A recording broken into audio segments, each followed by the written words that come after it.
God. And many of those which call attention to the worth of what was lost call attention to the worth of God because you're still holding on to Him even though you lost it. That's the way it works. Would it be wrong to express emotions of anger? Now I'm going to pick the words apart here. The word express there is tricky. I'm going to substitute have and say yes. It would be wrong. It is always wrong, always wrong to be angry at God. Period. It is never right to be angry at God. There is no possible justification for anger at God. Now, what the question said is, would it be wrong to express the emotions of anger to God? That's not the same question, is it? You got two issues. I shouldn't feel it, but I do. Now what? Hypocrisy. Why compound your sin?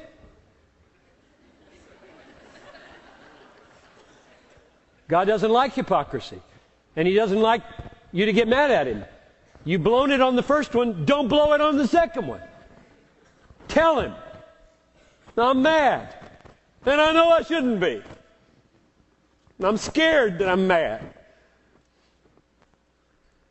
Do you hear that now? Because when I put the emphasis on the first one, so many people hear me as saying, be a hypocrite. I've preached this and they've come up to me after and say, so you think it's wrong to tell God how you feel? I didn't say that.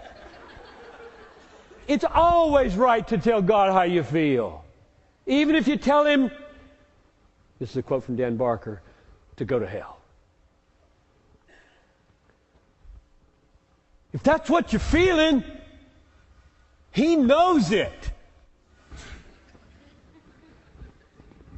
You don't add anything to His information by telling Him so. Now, if others hear you, you've got another issue going on. But that's not what the question is about. Or discouragement. That's not wrong. There are measures of discouragement, measures of frustration. Sometimes they rise, I think, to the level of sin, and sometimes they don't. But I think anger is the big one there. The Bible is written to help us not get angry at God. It's written to help us not be discouraged with God. It's written to help us not be frustrated with God. And therefore, we're in a battle every day to read our Bibles, love our Bibles, believe our Bibles, and get over these bad emotions. Get over them, move beyond them, repent of them. And we should try. We should plead with Him for His help. Some people receive comfort from the truth that God reigns over suffering. But many sincere believers and most unbelievers don't even have a category for this. How do you love people and, quote, weep with those who weep, and at the same time speak theological truth into their suffering at the risk of sounding callous or uncaring?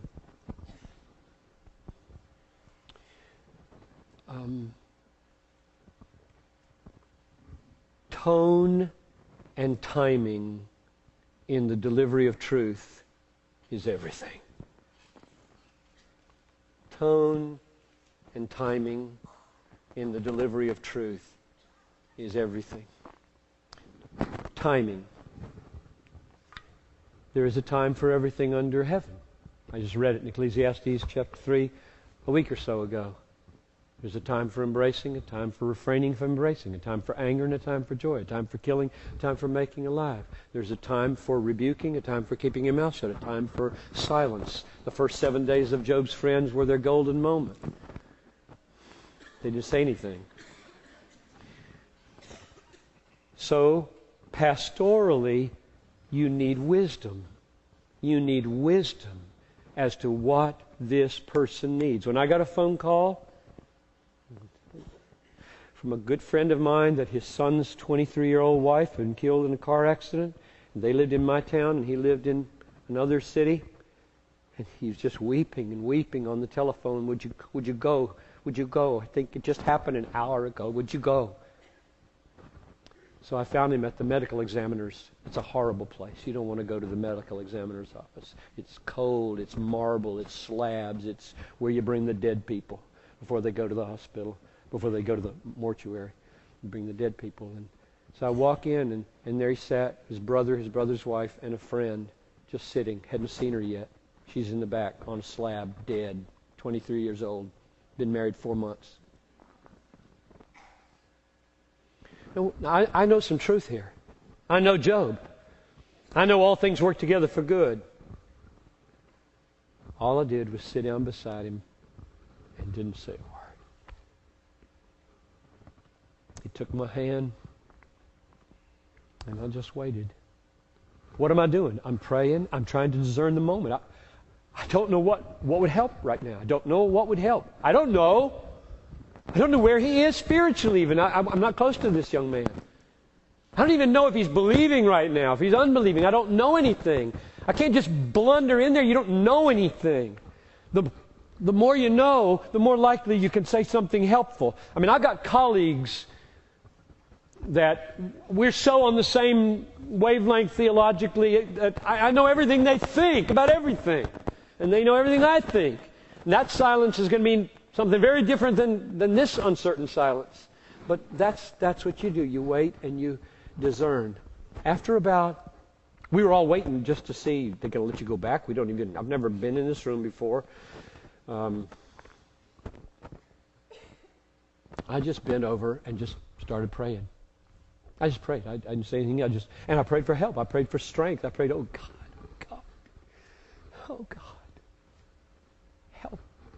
Help him. That's all. Whatever that would look like, help him. Well, there's a lot more that happened that night, but it gives you the idea of what I mean by timing. And then tone. It's so sad that some people don't seem to ever sound like they're moved.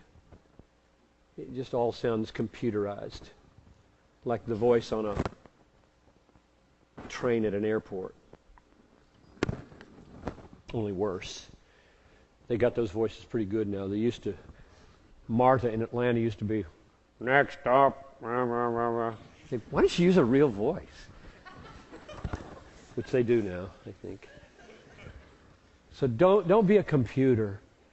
Don't just come in and just grind it out.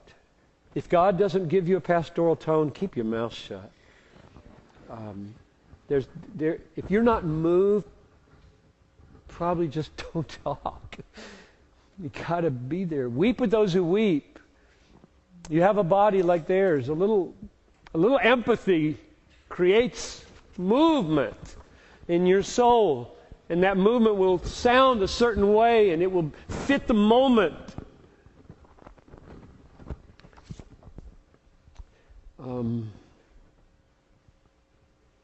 There will come a time, sometimes early, sometimes late, when you say the big truths.